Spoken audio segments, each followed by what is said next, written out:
un poco de la unidad 2, órtesis y prótesis.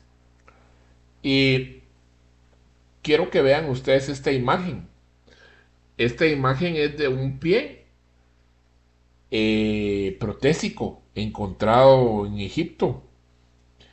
Entonces, si ustedes ven ahí, a la persona no tenía el dedo gordo del pie y le hicieron una prótesis en ese tiempo. Prótesis significa o deriva del griego pros, añadir, colocar o sustituir. Por tanto, la prótesis es aquella externa o aquel dispositivo que reemplaza parcial o totalmente o un miembro ausente del cuerpo. Pues todos nosotros en algún momento seguramente hemos visto una persona que no tiene una pierna y que le han colocado una prótesis, que no tiene un brazo, etcétera, pues las conocemos. A veces las que no conocemos mucho son las ortesis. Sí las hemos visto, pero tal vez no conocíamos que todo ese conjunto de equipo médico como las férulas, los cabestrillos, las muletas, los andadores, los bastones, son órtesis. Y una órtesis es un dispositivo externo que se coloca en una región del cuerpo para modificar aspectos funcionales del sistema locomotor. Al contrario de la prótesis, no requieren una intervención quirúrgica y pueden ser colocados y retirados por el propio paciente. Es decir, no suple la articulación. Una prótesis pues lo que va a hacer es suplir la articulación o suplir el pie, suplir la pierna, el brazo, la mano. La órtesis lo que hace es modificar aspectos funcionales. Como vamos a ver que hay órtesis, en este caso nos vamos a hablar un poquito de órtesis de miembro superior. La próxima clase que tendremos vamos a hablar de órtesis de columna y luego hablaremos de órtesis de miembro inferior. Entonces, generalmente las órtesis en inglés se van a conocer por sus abreviaturas en inglés. FO quiere decir que es una órtesis para dedos. FO. TO, Thumb ortesis, órtesis para pulgar. HO, hand ortosis, una órtesis de mano. WO, wrist ortosis, órtesis de muñeca. EO, elbow ortosis, órtesis de codo. Esto porque podríamos encontrar en algunos libros con estas abreviaturas en inglés. Entonces sabemos que la O es de ortosis y la letra que va primero es sobre la articulación donde funciona dicho aparato. Cuando nosotros prescribimos una ortosis o una órtesis, es lo mismo. ¿Qué es lo que buscamos como objetivo? Conducen a la colocación de órtesis de miembro superior son prevenir o corregir deformidades, inmovilizar y proteger el miembro lesionado. ¿Cuántos hemos usado un cabestrillo o una bota quirúrgica o muletas o andador? Asistir una función. Ahí ya tenemos otras que vamos a ver más adelante. La ortosis se puede combinar con varias de esas funciones. Cuando veamos los corsés, que los vamos a ver la próxima semana, vamos a ver que estas funcionan para corregir deformidades o prevenirlas, para inmovilizar y para asistir a la función. Que la clase de órtesis o corsés de columna lumbar, de columna vertebral, pues es una clase muy bonita. Cuando nosotros buscamos las características de las órtesis y las prótesis de la extremidad superior, ¿qué buscamos? Bueno, que el miembro superior y la mano pueda tener una posición funcional, que el hombro no vaya a pasar a más de 45 grados hacia adelante, que el brazo se encuentre en abducción. Abducción es movimiento hacia afuera. Si habláramos de aducción, es hacia adentro, separado a 80 grados y en ligera rotación externa. Que el codo esté flexionado a 90 grados, que el antebrazo esté en semipronación, que la muñeca permanezca extendida para que la mano pueda realizar prensión y las manos en aducción. Esta es la posición funcional del miembro superior. Cuando utilizamos alguna órtesis para miembro superior, pues tenemos que buscar que cuente con estas características. Vamos a hablar de las del hombro. Y para hablar de órtesis de hombro, pues tenemos que recordar quién forma el hombro. El hombro es un complejo articular que tiene varias articulaciones. Tiene la articulación esternoclavicular, acromioclavicular y glenohumeral, y la falsa articulación que es la escápula torácica. Asimismo, tiene una serie de músculos, entre ellos uno de los que más se lesionan, el manguito rotador, que está formado por el músculo supraespinoso, infraespinoso, redondo menor y el subescapular. Esos músculos son los que dan la sujeción de la cabeza humeral. Si ustedes ven la cabeza humeral comparada con la cavidad con la glenoides de la escápula, la glenoides es muy pequeña comparada con la cabeza del húmero. El conjunto del manguito rotador o mango de los rotadores, que son esos 4 músculos que les dije, supraespinoso, infraespinoso, redondo menor y subescapular, le dan la biomecánica correcta al hombro, sostienen la cabeza del hombro, podríamos decir. Y cuando se lesiona uno de estos, no vamos a tener movimiento. Entonces es un complejo articular. La cintura escapular se encuentra aquí en el hombro está formado por los huesos del húmero y el omóplato o escápula, y ya se lo resumí. Dentro de los principales ortesis del hombro vamos a encontrar que la mayoría son de soporte, y entre estas de soporte fijan la extremidad superior en una posición determinada. ¿Cómo se indica o para qué se indica? Para que el miembro superior esté en reposo cuando no lo queremos mover. Entonces ahí ya podemos venir nosotros y decir, esta la vamos a utilizar, por ejemplo, en una luxación de hombro. Se utiliza en una fractura de clavícula, en un proceso de una secuela de SB.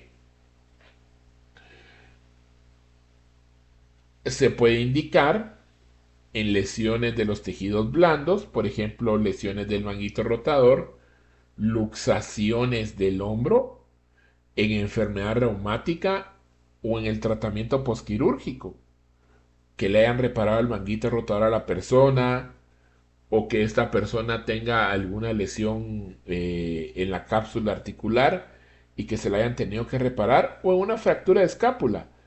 Ahí se puede recomendar las órtesis de soporte. Y las que conocemos, pues son los famosos cabestrillos. Este es un libro muy bonito, yo se los voy a poner ahí en el GES. Son 4 libros, se llaman, todos son sobre órtesis y prótesis. Miembro superior, miembro inferior y columna vertebral. Son 4 libros. Y describe todas las órtesis y prótesis habidas y por haber con sus patologías.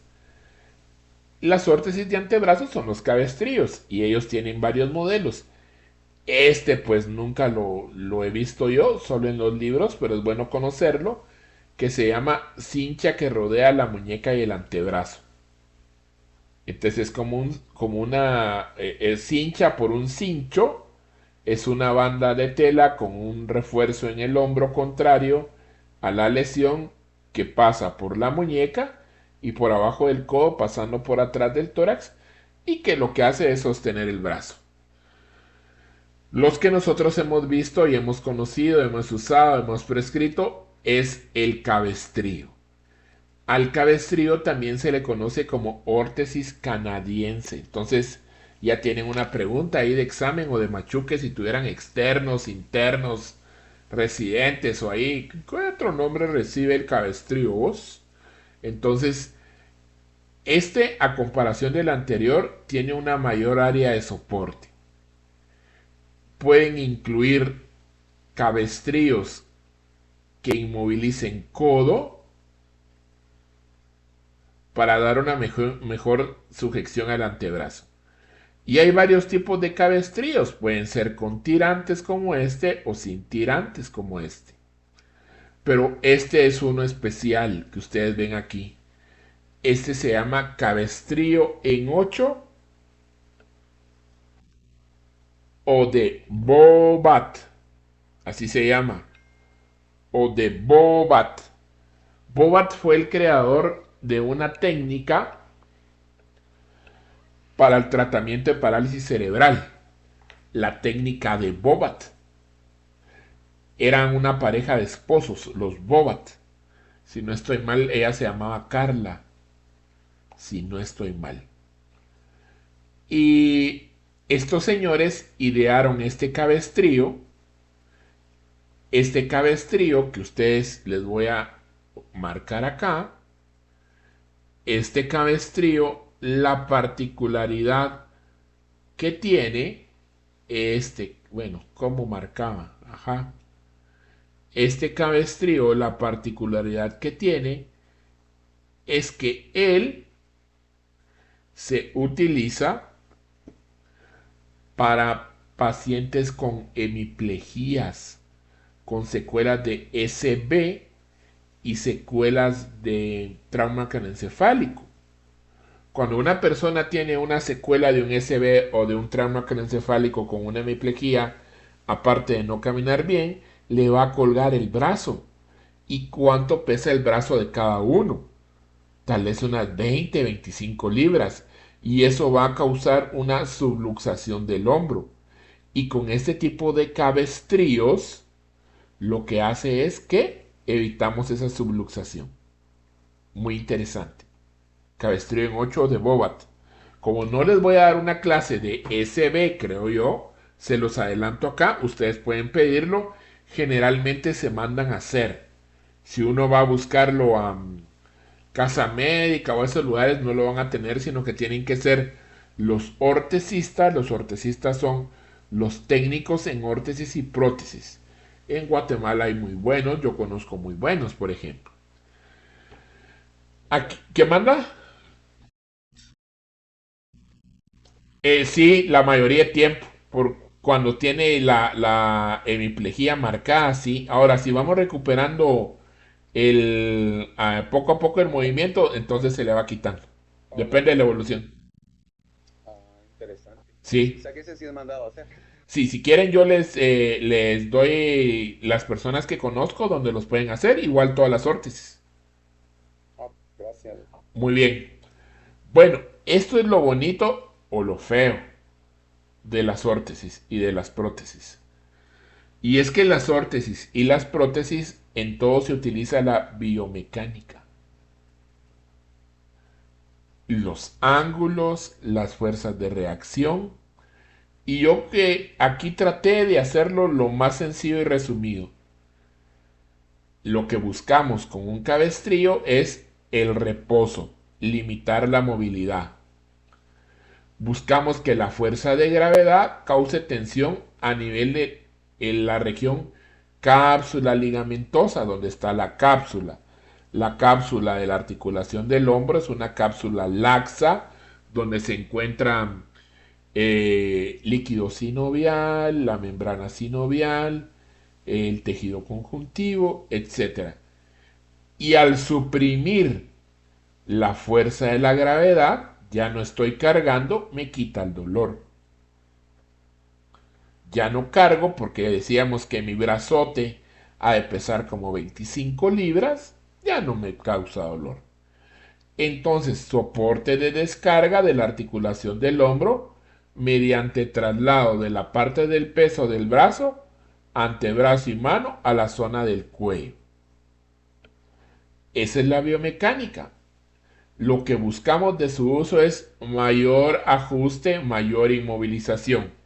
Si yo quiero que no mueva el brazo, soco más el cabestrillo. Pueden haber tipos de bell pau, que bell pau han visto ustedes que solo es una banda, que se utiliza mucho para fracturas de clavícula. Y solo es una banda que cruza el pecho. Generalmente deberíamos de usarlo sobre la piel, pero lo usamos sobre la camisa o la camiseta. Y es bajo prescripción médica, dependiendo. Por ejemplo, les voy a dar un ejemplo. Cuando llega conmigo una persona operada por lesión del manguito rotador, llegan más o menos a las 3 semanas. Utilizan cabestrillo 4 semanas. Una luxación glenohumeral 4 semanas. 3 semanas. Entre 3, 4 lo máximo. Pero aquí tenemos que jugar qué queremos. Porque si una persona no mueve el hombro, va a desarrollar una enfermedad o una patología que se llama hombro congelado. Entonces, el reposo no debe ser por siempre. Si yo tengo un hombro congelado, lo voy a tener que mover. Todo tiene su tiempo. Una luxación entre 3, máximo 4, pero no más de 4. Una cirugía, en el hospital usamos 4 semanas. A mí me llegan a la tercera semana, yo ya los empiezo a mover, los movemos y todo, y luego pues se pone su cabestrillo, pero se lo vamos quitando. Una enfermedad reumática, si no está en una fase activa, no hay por qué usarlo. En las enfermedades reumáticas, las férulas, las órtesis se utilizan cuando está activa la enfermedad. Por eso es muy importante que cuando un paciente llega con ustedes y piensan en un programa de rehabilitación y tiene una enfermedad reumática, háganle sus controles, cómo está su PCR, todos sus factores reumáticos, para ver cómo se encuentra. Las coderas, las indicaciones es en patología musculotendinosa a nivel del codo, por ejemplo el famoso codo de tenista, que no sea solo en codo de tenista. Se puede usar en otras actividades, gente que trabaja en maquilas, que tienen que estar enroscando y desenroscando frascos, o gente que hace actividades minuciosas, por ejemplo, estar con un desarmador, pero digamos que se llama codo de tenista a esa enfermedad. Este es un brazalete que realiza una compresión por abajo del codo y limita los movimientos de pronosupinación.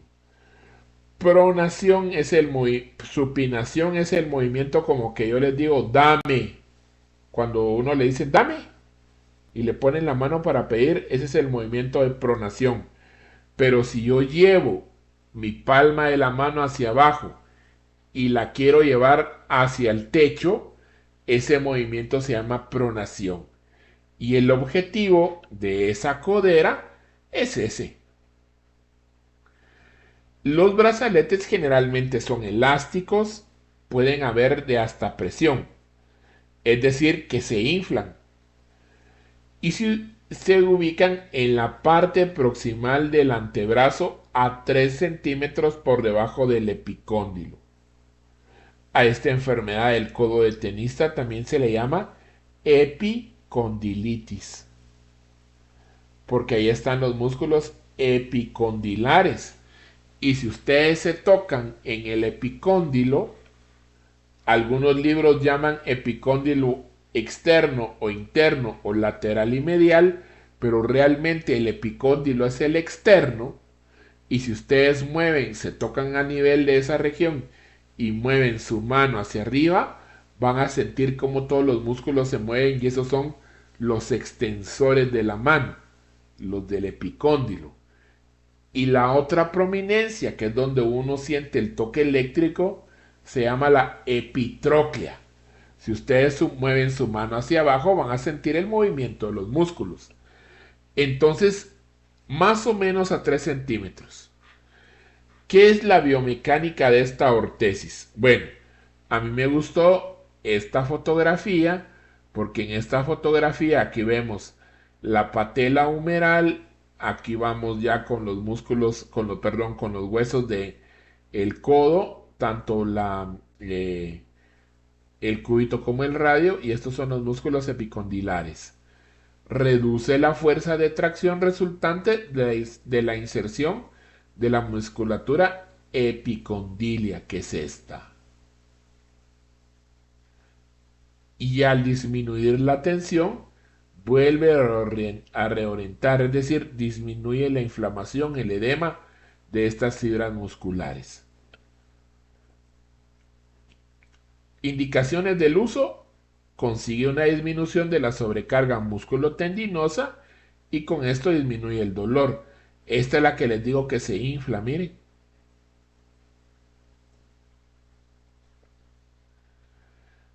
¿Cuánto lo vamos a usar? Lo que sea necesario. 8 horas al día, se la quita, pero sobre todo tenemos que ver, indagar, investigar qué le causa el dolor. Porque como les digo, no es solo de tenistas. Ahí uno de 500 pacientes que veamos va a ser tenista. Porque en Guatemala no se juega tenis. Pero pueden ser trabajadores de maquila, amas de casa, que lavan y restriegan y restriegan y restriegan la ropa, albañiles, choferes de moto, electricistas que tienen que estar armando y desarmando. Entonces tenemos que evitar o hablarles de la ergonomía, de cómo evitar el movimiento forzado, porque es un movimiento forzado. Vamos a hablar un poquito de férulas de miembro superior. La mano humana es única, ¿no? Y el pulgar es el que nos da la diferencia entre las otras especies. Ese es el que se opone. Yo les puse una foto ahí abajo de una mano acariciando la otra, porque con las manos acariciamos, no podemos acariciar con el pie. Acariciamos con las manos. Y cuando nuestra mano no funciona, pues nuestra mano pues no sirve, no podemos trabajar. Hace unos días llegó conmigo el papá de una compañera de trabajo que tenía una fractura, era una fractura chiquitita de la falange distal del dedo pulgar y no podía usar la mano derecha, y él es diestro. Y lo que sucedía es que cuando nosotros perdemos la fuerza del pulgar, nuestra mano queda inútil. Yo como fisiatra, cuando trabajé en el ICS, estaba a cargo de un departamento que se llamaba amputados y lesiones de nervio periférico. Quiere decir que todo paciente amputado que llegaba al hospital llegaba por la clínica, y una persona con 2 dedos amputados, su mano era funcional toda vez los dedos amputados no fuera el pulgar. Pero en 2 o 3 ocasiones, si mucho, vimos que el dedo amputado era el dedo pulgar, y aunque tenía los otros 4 dedos bien, la mano no servía para nada. Entonces, lo que buscamos cuando usamos una mano, cuando usamos una férula para mano, es la disminución del dolor, la deformidad y el déficit, disminuir el déficit para el uso de esta mano son nuestras indicaciones.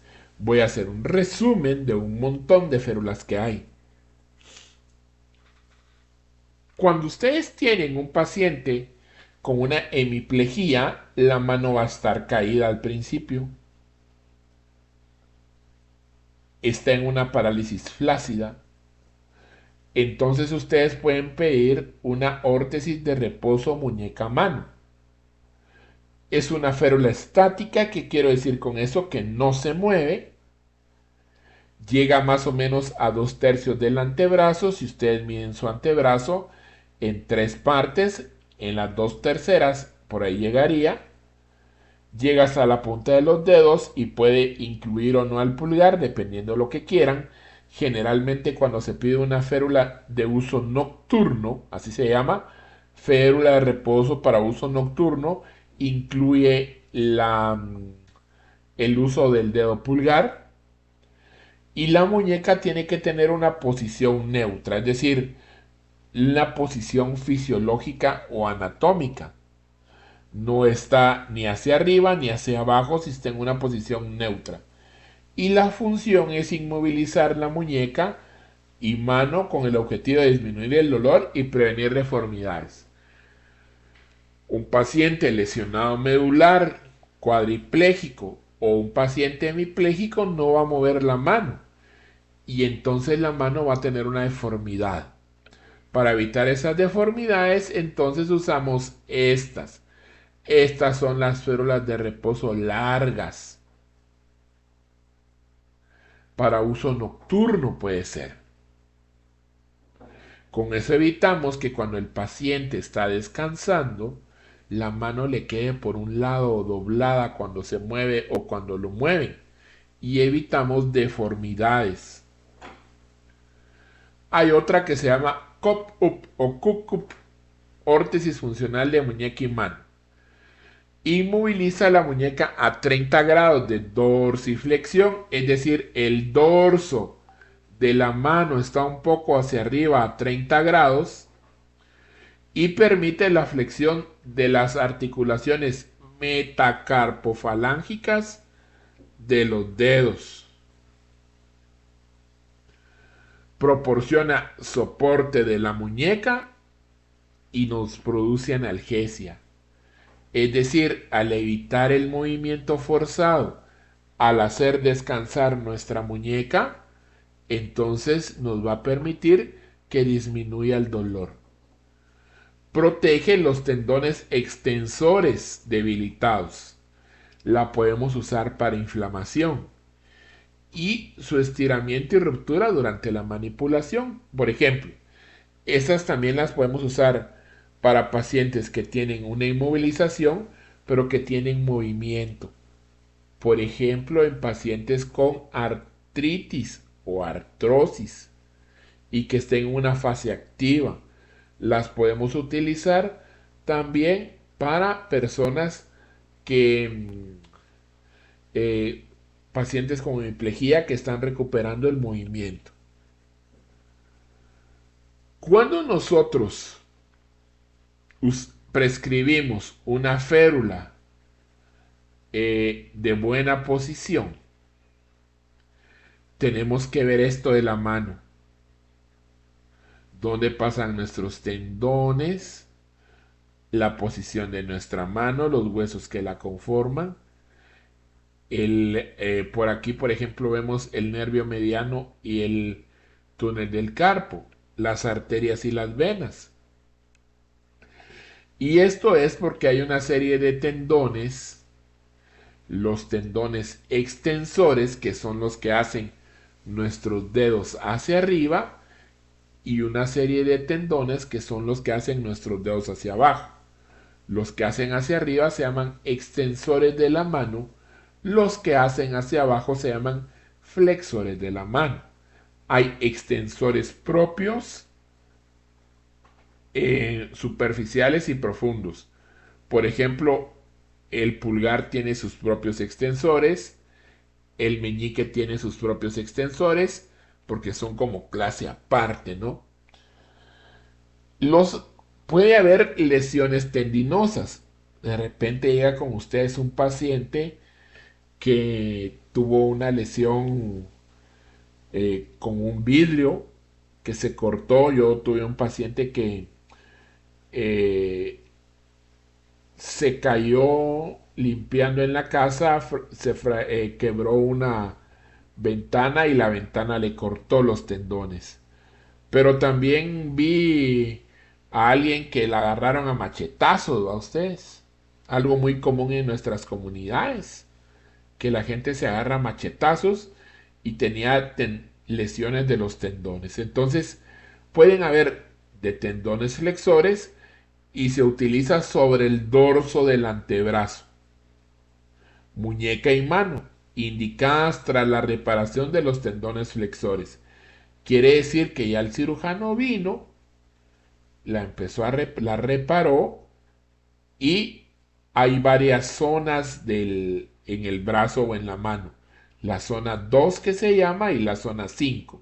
La zona 2 es el dedo índice, más o menos a la altura del índice, y la 5 a la altura del meñique. Entonces, lo que hace es que haga una contracción activa de los extensores, relaja la musculatura de los flexores, es decir, si yo tengo me cortaron los extensores, los flexores, ¿qué pasa? No me funcionan. Entonces no voy a poder flexionar. Entonces relaja la musculatura flexora y produce movilización del tendón flexor. Estas órtesis pueden ser dinámicas. También hay hay férulas para reparación de los tendones extensores. Los extensores son los que me hacen la mano hacia arriba. Estas pueden ser dinámicas o estáticas. Dinámicas quiere decir que por medio de una presión o de una fuerza voy a activar que esos tendones flexores se estén moviendo. Órtesis dinámicas para la movilización de las metacarpofalángicas, eso significa MCF, o órtesis dinámica para las interfalángicas distales. Las interfalángicas distales es donde están nuestras uñas. Y estas son, miren, esto está haciendo para arriba. Entonces, ¿qué hace? Está estimulando los tendones extensores. Una lesión de los extensores. Estas son las férulas que se piden. Y probablemente ustedes han visto algunas que aquí tienen una serie como de hamacas, se llaman, con unos hules que llegan a los dedos y está jalando los dedos hacia arriba. Esas son para tendones extensores. En nuestra mano tenemos la inervación de 3 nervios muy importantes. Dedo pulgar y la mitad del índice, C6. Dedo medio y parte del dedo anular, C7. Y parte, la mitad interna del dedo anular y dedo meñique, C8. Esos nervios se van a llamar el nervio radial, C6, el nervio mediano, C7, y el nervio cubital, C8. Si tenemos una lesión a nivel de esos nervios, va a tener características propias. Y hay férulas que dejamos para esas lesiones. Esta es una lesión del nervio radial. La característica de la lesión del nervio radial es que la mano está caída, como la ven en la fotografía. No se puede levantar la mano. Es decir, hay una incapacidad para estabilizar la muñeca en extensión. Pasa o puede pasar en fracturas de radio, la gente que se echa los traguitos y se queda dormida así sobre el brazo, con la cabeza sobre la muñeca o la cabeza sobre el antebrazo en el húmero.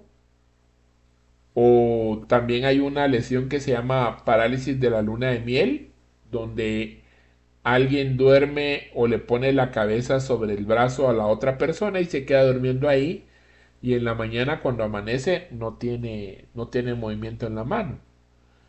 Yo vi, por ejemplo, un policía que se quedó durmiendo sobre el antebrazo y lesión de nervio radial, y un señor que le gustaba tomar y se quedó dormido, mal dormido en una mesa de la cantina y parálisis del nervio radial. El objetivo de esta órtesis es evitar la mano caída. Entonces ustedes le piden a la persona suba la manita y no la puede subir, no utiliza el pulgar, etcétera. Y estas órtesis pueden ser dinámicas o estáticas. Aquí vemos esto. Esta se llama de Win-Parry. Así se llaman. Win-Parry es la de abajo y estabiliza la muñeca poniéndola en una posición funcional.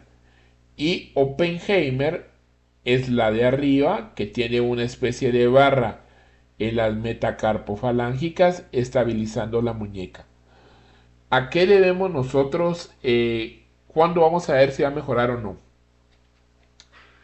Generalmente cuando son parálisis de la luna de miel, que el paciente se quedó dormido, probablemente alguna vez nosotros hayamos sentido en la noche que nos despertamos y tenemos la mano dormida y la movemos y se nos pasa y se nos quita.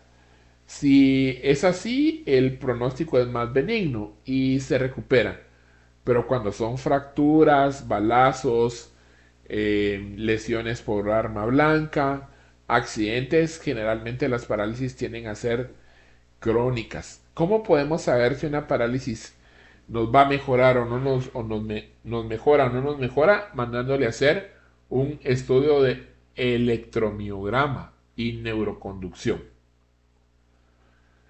La lesión del nervio mediano es la más común que nosotros tenemos. ¿Cuántos no tenemos síndrome de túnel del carpo y hemos visto a gente con síndrome de túnel del carpo?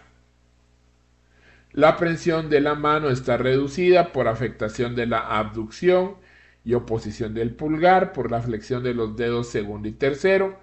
El objetivo ortésico es mantener el espacio de la primera comisura, asistir a la flexión de las metacarpofalángicas e interfalángicas y reducir el dolor provocado por la limitación de la movilidad. Lesión del nervio cubital.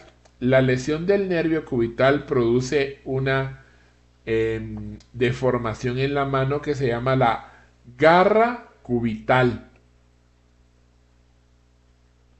Así se llama, garra cubital. El déficit motor afecta a la flexión de la muñeca, de las metacarpofalángicas, la extensión de las interfalángicas de los dedos y abducción y aducción de los dedos a la aducción del pulgar. Entonces es una garra que es irreductible. Los dedos meñique y anular están flexionados y contracturados. Aparte, los músculos de la palma de la mano de la región tenar se encuentran con una parálisis en una contractura. Entonces aquí se pide una órtesis con barra lumbrical, porque el lumbrical se llaman unos músculos de la mano y lo que busca es prevenir las contracturas, y una órtesis de movilización de las metacarpofalángicas. Esta es para parálisis del nervio cubital, porque la mano va a tender a que el dedo anular y el dedo meñique tenga una contractura con la pérdida de la masa muscular de la región tenar. Esta es una barra en C y esta es la otra con dinámica. Cuando tenemos un paciente con una hemiplegia, generalmente la mano no es espástica al principio, pero después de 3-4 meses ustedes van a ver que la mano se vuelve espástica. Parte de la rehabilitación es prescribir una férula. Los objetivos van a ser reducir el dolor, la espasticidad y prevenir las contracturas y mejorar la función. Vamos a tener órtesis de reposo para prevenir deformidades, que habíamos visto las primeras. Lo que se busca es mantener la posición en una mano que no en una posición que la mano no cause dolor y prevenir las contracturas. También tenemos órtesis o férulas que buscan que la abducción y oposición del pulgar eh, mantengan el pulgar en una posición anatómica, como tratando de hacer un puño. Esa es la oposición. Y esta puede ser con una posición corta que llegue más o menos a la mitad del antebrazo o una posición larga. Puede haber una órtesis reductora de tono que en el hospital donde yo trabajé se llamaba con órtesis de miembro superior con rollo antiespástico. Era una invención de la doctora que trabajaba con pacientes hemipléjicos en la sala de afecciones cardioencefálicas y que tenía un rollo como los rollos que traen los papeles higiénicos de baño, cuando ya no hay papel y queda el rollo de cartón. Más o menos de esa forma hacían en la férula, buscaban que la mano tuviera una forma como de un puño y ese era con rollo antiespástico y al paciente, después de 6 meses, cuando ya tenía un tono espástico que era molesto, doloroso, se le podía disminuir.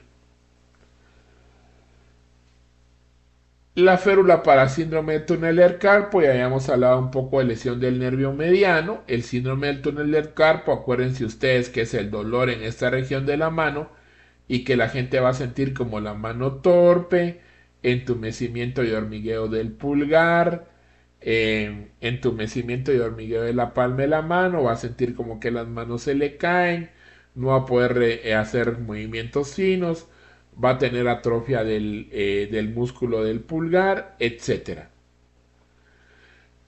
Si ustedes quieren hacer diagnóstico de síndrome de túnel del carpo, son dos pruebas las que se usan.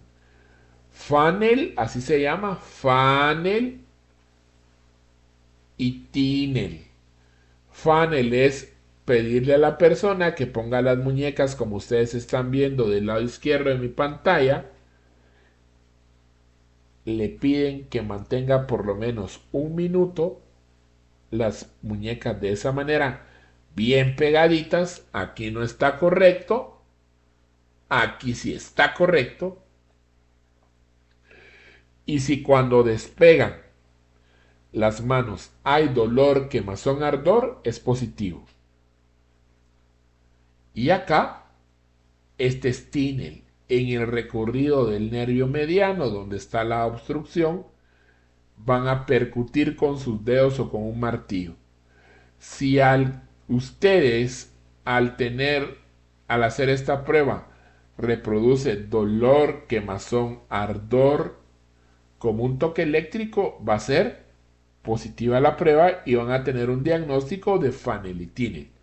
Si quieren un diagnóstico más específico, entonces pídanle un ultrasonido. Los últimos estudios dice que con un ultrasonido rapidito que le dan van a ver el atrapamiento, y si no, pídanle un estudio de electromiografía y neuroconducción. Pero no les vaya a pasar como una paciente que yo vi en el hospital, que los genios le hicieron una doble operación del síndrome de túnel del carpo y seguía con sintomatología. Y el problema no era túnel del carpo. Primero, yo no aconsejo que la gente se opere las dos manos el mismo día, pues, porque entonces la rehabilitación no es de un día para otro, va a tener dolor, va a quedar imposibilitada, pero el problema era hombro. Entonces ustedes tienen que estar seguros, porque problema de cuello, radiculopatías cervicales, neuropatías, pero todo lo que venga de arriba puede causarles la sintomatología. Entonces uno tiene que estar bien. Estas pruebas son bien sencillas, se llevan 2 minutos en hacerlas y tienen mucha especificidad y mucha sensibilidad. No sabría decirles los porcentajes, pero arriba del 90. Si ustedes hacen estas pruebas y dicen, si no les salen las pruebas, empiecen a pensar en otras cosas. Yo recomiendo a mis pacientes cuando les dejo tratamiento conservador para síndrome de túnel del carpo, por lo menos usar las 6 semanas la férula lo más que puedan. Lo más que puedan. Si la pueden usar 24 horas al día, úsenla 24 horas al día. Obviamente corregir los factores de riesgo, porque si va a seguir, no sé, usando la compu y no tiene un mouse adecuado, vi yo en el hospital muchas personas que tenían síndrome de túnel del carpo porque trabajaban en laboratorios médicos donde tenían que estar cerrando frascos de medicina y era un trabajo ergonómicamente no bueno porque tenían que cerrar 10.000 frascos al día. Entonces, obviamente, lo pueden operar, le pueden dar todo el tratamiento y si tiene que regresar al trabajo, pues no va a mejorar. Hay algunos ejercicios para síndrome de túnel del carpo, si no estoy mal se llaman de Reset, si no estoy mal. Entonces hay que trabajar de los factores de riesgo y el uso depende del criterio médico, es decir, déjenle su medicamento, su pregabalina, medicamento para el dolor, hay que darle un buen plan educacional. Si es secretaria, mire, trate de cambiar su mouse, cambie su teclado por un ergonómico, por lo menos use 6 semanas y puede mejorar. Esta es la férula que ustedes conocen para síndrome de túnel del carpo. Ahora, una terapeuta ocupacional que yo conocí decía que la férula que le queda a todos no le queda bien a nadie. ¿Qué quiere decir eso? Que para mí la férula grande, que yo que tengo la mano grande, me puede quedar chiquita. Pero que para una persona la férula pequeña o talla S le puede quedar grande. Decía esta terapeuta ocupacional que una buena férula debe ser a medida. Aunque de estas férulas nosotros conseguimos en casa médica, en farmacias galenos, en médicos, etc. Depende de cuánto nos surja y de nuestro presupuesto. No es lo mismo comprar una férula de estas que sale más barato a mandarla a hacer, que es un costo más elevado y que es de otro material. Otra enfermedad muy común se llama la tendinitis de Kerbein o de Kerbein. La tendinitis de Kerbein, la gente se queja de acá, miren, un dolor exquisito en un lugar que se llama la tabaquera anatómica, así se llama, donde se encuentra el abductor largo del pulgar y el extensor corto del pulgar. Se llama tabaquera anatómica porque hace muchos años la gente cuando se echaba su cigarro, ahí se ponía el cigarro con lo que lo hacen, ¿no? El zacate, digamos. Eh, Hay una prueba para saber si tiene una tendinitis de Kerbein o no. Se llama la prueba de Finkelstein. Facilísima. Y si le duele, tiene tendinitis de Kerbein. Ustedes le piden a la persona, si quieren háganlo, y ven si tienen tendinitis de Kerbein, que dentro del puño meta el pulgar, como lo está haciendo acá, va a ser un puño, pero va a meter el pulgar y lo va a hacer hacia abajo. Si duele, es una prueba positiva, porque hay un atrapamiento, una inflamación, una degeneración o una enfermedad a nivel del extensor corto del pulgar y el abductor largo del pulgar. Test de Finkelstein positivo. Eso nos da diagnóstico de tendinitis de Kerbein. Pero si quieren ser más acuciosos, pídanle un ultrasonido. Entonces le vamos a pedir una férula como esta, una férula para síndrome de Kerbein. Algunas personas me dicen, fíjese que fui con el médico y me dijo que tenía enfermedad de Kerbein. Ok, me dejó la férula, enséñemela. Es esta.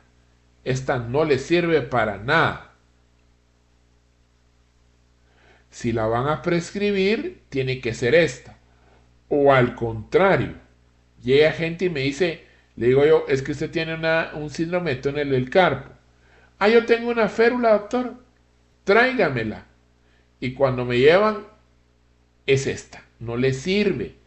¿Por qué? Porque esta férula, su biomecánica, es inmovilizar gran parte del dedo pulgar en la región donde se encuentra el abductor largo y el extensor corto a nivel de la tabaquera anatómica y no moverlo.